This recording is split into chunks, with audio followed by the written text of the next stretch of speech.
This time on the Gadget Show Web TV, John gets his hands on the N86.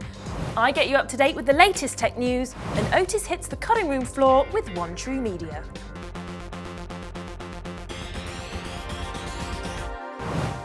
Hello and welcome to Web TV. Nokia have released the N86 and John is on top of the world to finally be able to review it.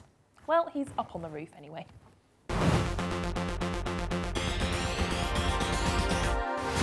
This is Nokia's new N86. In many ways, it's the logical successor to the N82, a phone I'm rather fond of. I tested it a couple of years ago on Web TV and I was so impressed I actually bought one. I particularly like its excellent camera.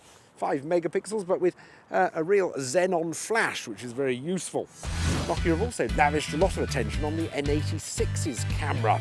It's got 8 megapixels and, at least in good light, it's capable of giving very good pictures actually. There's better colours than on the N82 and the pictures are a bit sharper. It's got a genuine wide-angle lens, 28mm equivalent, and it's also got variable aperture, which is quite unusual for a camera phone, and that should help the sharpness under certain conditions. A future firmware upgrade will also add face detection. Video's not bad at all, and for once the digital zoom is useful because it keeps the number of pixels constant as you zoom in. The flash is a bit of a disappointment though. There's no xenon flash, it's just an LED one. I don't think the LEDs are as bright, but they compensate by having a longer flash. So they do a comparable job of illuminating the Gadget Show studio. But they do have a depressingly greenish tinge. Now the N86 does take better pictures than the N82 in low light without the flash, but if you want to add a dab of flash to your picture, again, that greenness ruins everything. So, it swings and roundabouts on the camera front, really. What about the rest of it? Well, it's certainly quite a classy looking device and it feels quite heavily and well built. And it's got the conventional Nokia slider mechanism. Slide it that way, it reveals a conventional well-spaced keyboard. Slide it the other way, and you get the media keys. It's got an active matrix organic light-emitting diode screen, which means you get good strong colours and plenty of brightness. The fact that it uses this technology and isn't massively large also contributes to the phone's excellent battery life. I found I was getting nearly 3 days without having to recharge, which is very good for a smartphone. The phone's built-in compass is a very good one, and the maps now rotate round promptly to reflect the direction you're facing. Web browsing's pretty brisk. It's only balked by large web pages. The music player's good quality and the FM radio has basic RDS. On the negative side, I don't like the fact that it has the simplified version of Nokia's control pad without the separate central button that makes controlling it rather awkward. I also was disappointed in the call reception in marginal signal areas. It wasn't as good as I'd hoped. And overall, by modern standards, the phone can feel just a little bit laggy. Maybe a future firmware upgrade will help it manage its memory better. Overall, I think the N86 is a very good phone. It makes a really logical step up for somebody who's used to an N95, an N95 8GB, or, like me, used to an N82. Is it for me, though? Well, I'm not quite sure, actually. Phones have moved on a lot in the last couple of years, and I use the mobile web a lot more. I like having a QWERTY keyboard, and in many respects, the N86 is just a little bit old-fashioned.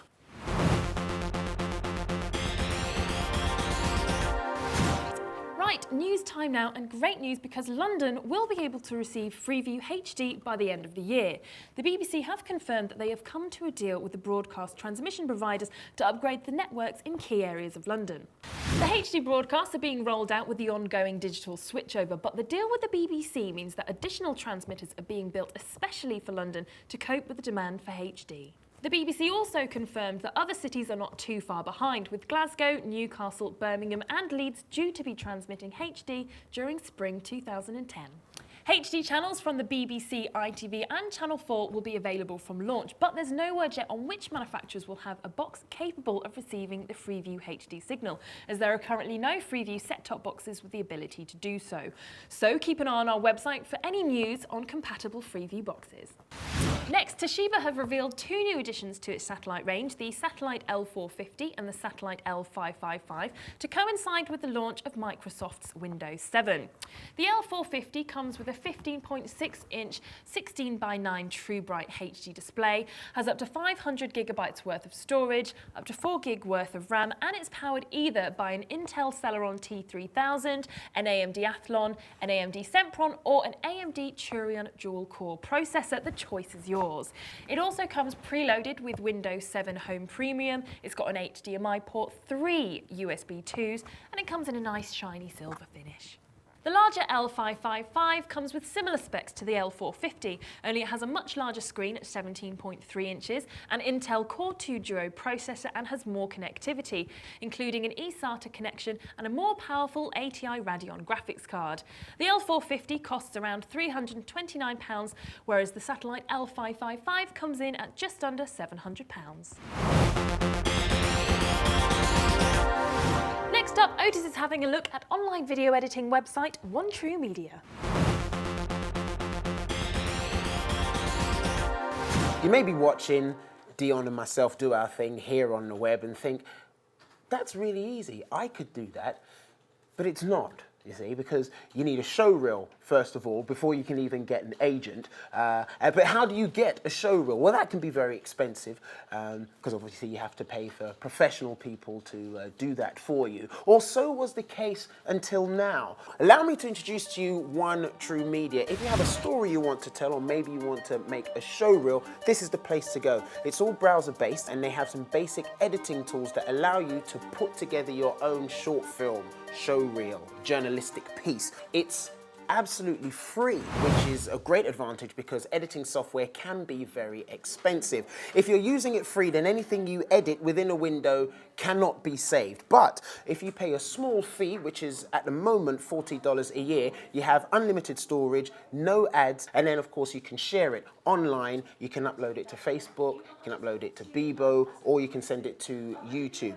You can also upload your video content from those sites so that you can edit it before sending it back. I like it because it brings the power of editing right to you in your home for absolutely free, and you can share any of the content that you've made up online or through a DVD with absolutely anyone you like. It's really easy to use. You just drag your footage onto the website and cut the footage on the really intuitive timeline. It even comes with free stock content that you can use. Okay, so I've opened up stock content. As you can see, I've got a list. I've got a load of different things that I can choose from. If I click on attitude, I've got a whole choice of photos or short clips that I can use. You can mix content as well. So if you have your own video, you can splice any of these into your video to create your unique piece. So I was thinking maybe, you know, a dance spectacular choreographed by myself, and then halfway through, this little cartoon alien dude comes along and asks us if we have a problem, and then just gets really in our faces about it. So after playing around for a while, I'd created my masterpiece.